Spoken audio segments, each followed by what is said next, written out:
Attack on Titan is an anime that some consider overrated, but in my opinion, it receives the recognition it truly deserves. On my channel, I usually share my thoughts on various anime, but in this video, I will focus solely on Eren Jaeger and Gabi Braun. The section about Eren is particularly important. If you believe that Gabi is guilty, then you should watch the entire video. Gabi Braun is an Eldian born on Marleyan soil. In Marley, Eldians are subjected to relentless brainwashing due to their ability to transform into Titans, turning them into loyal Marleyan nationalists. This indoctrination begins in childhood. Except for the 3 Titans we are already familiar with, all other Titans have been manipulated into serving Marley, ensuring that their power remains under Marleyan control. You likely already know these 3 Titans, but let me briefly mention them once more, especially since one of them, the Attack Titan, plays a crucial role in this discussion. The Attack Titan, known in Japanese as Shingeki no Kyojin, has never been subjected to any form of control throughout history. It has always pursued freedom, so much so that it aided Eldians fighting for their rights, eventually passing into the hands of Grisha Jaeger, who then transferred it to its final wielder, Eren Jaeger. The other 2 Titans in question are the Warhammer Titan, controlled by the Tiber family, and the Founding Titan, wielded by the Rice family. We will repeatedly return to these 3 Titans in our discussion. Gabi's cousin, Reiner Braun, is none other than the Armored Titan, the very warrior who attacked Paradise Island.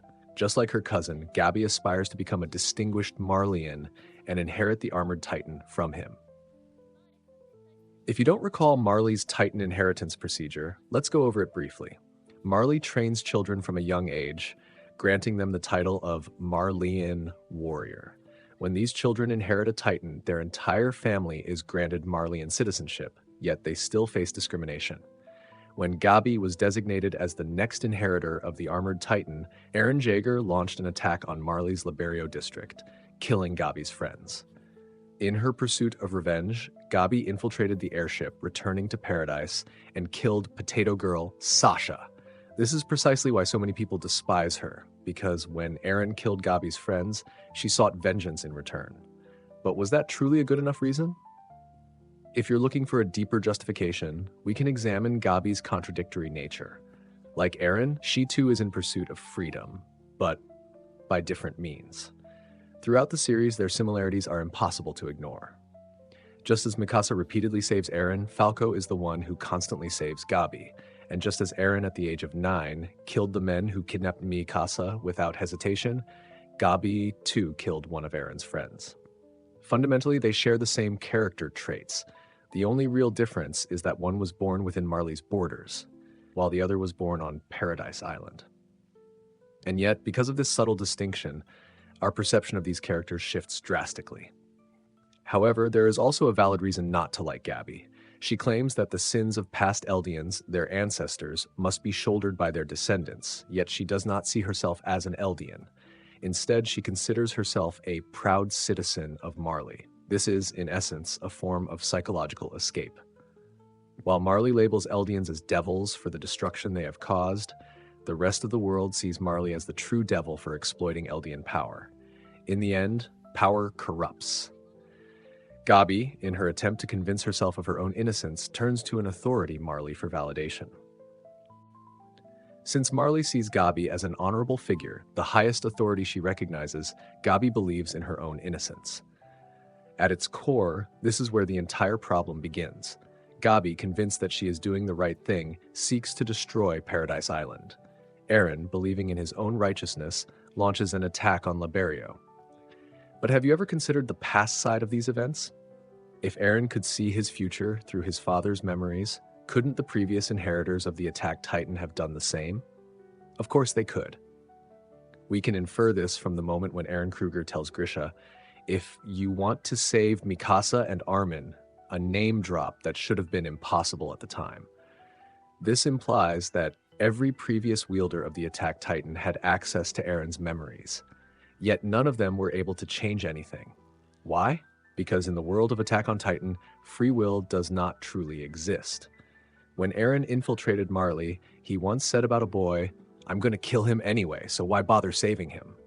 And yet he still turned back and rescued him, only to later conclude, so we really can't change the future. From this, we can deduce an important truth. The attack titan has never been under the command of any authority throughout history. Ymir Fritz was the sole exception. Despite possessing the power to erase all titans, she never did. Why? Because at her core, she was in love with King Fritz, but she needed to witness another kind of love, one that could break the chains of fate. The attack titan is not the only one capable of seeing the future. The founding titan possesses this ability as well. Eren once stated that one of the founding titan's powers was that past, present, and future all exist simultaneously. This means Ymir not only knew the day she would die, but also how and what would follow. However, within the countless possibilities of the future, she noticed something extraordinary. A girl just like herself, bound by obsessive love. That girl was Mikasa. Unlike Ymir, Mikasa had the strength to kill the one she loved. Ymir, despite wielding the power of a god, had never been able to do that. This revelation led her to make a decision, one that shaped thousands of years of history. She chose to serve the founding titan for millennia, waiting for the moment when love could finally break fate's hold. In the end, everything that transpired was born from Ymir's own will. In this entire narrative, Ymir is the only one who truly possesses free will. So if you see Gabi as the true culprit, then you must also acknowledge that it was in fact Ymir who desired Sasha's death. Do you remember Eren's conversation with Armin? You're right, I am a slave to freedom, he said. But our journey to uncover the real culprit only leads to greater confusion. After all, this is a work of fiction, and when we encounter logical inconsistencies, we instinctively try to fill in the gaps with our own reasoning. For example, while the founding titan is said to exist outside of past, present, and future, Eren only initiated the rumbling years later. He could have prevented everything from the start by influencing the king within the walls, yet he chose not to. Instead, he manipulated Dina Fritz in the past to ensure that Berthold survived, so that Armin would one day inherit the colossal titan. In doing so, he also caused his own mother's death. But it doesn't stop there. If Dina had devoured Berthold that day, the attack on the walls would never have happened, and Eren would have never had a reason to despise the Titans. Thus, through his own memories, Eren exerted influence over past inheritors of the attack Titan. And the extent of his control wasn't limited to Eren Kruger. It reached all the way back to the day when the Titans were first divided into 9. Every inheritor of the attack Titan throughout history knew the rumbling would happen, but they didn't know when or where. Their minds were overwhelmed with the memories of not just one, but perhaps hundreds or even thousands of individuals. We can infer this from Eren Kruger's cryptic words. I don't even know whose memories these are. Eren's deep attachment to Mikasa and Armin resonated across time, affecting every single inheritor of the attack Titan who came before him. The manipulations we know of began with Eren Kruger. Up until Dina's death, Eren never showed him anything.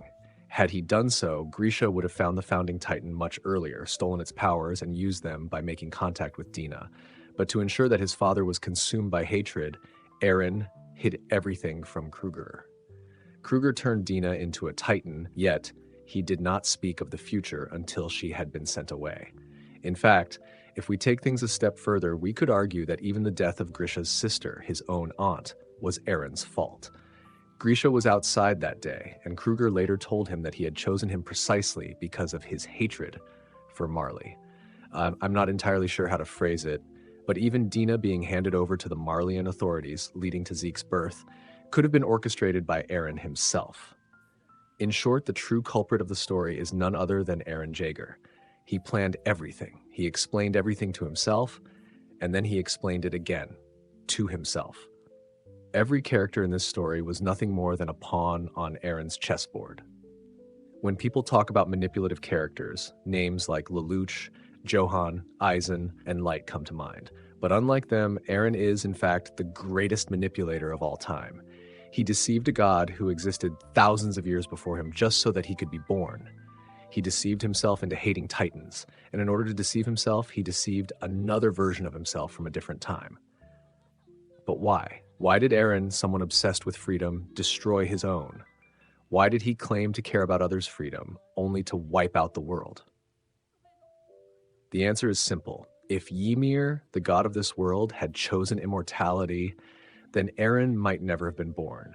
But he sacrificed his own freedom to ensure that his friends would be born and continue living. If you've made it this far, don't forget to subscribe to the channel and support me.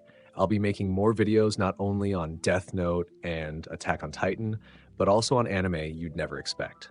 Subscribe and turn on notifications so you don't miss them. Until the next video, take care.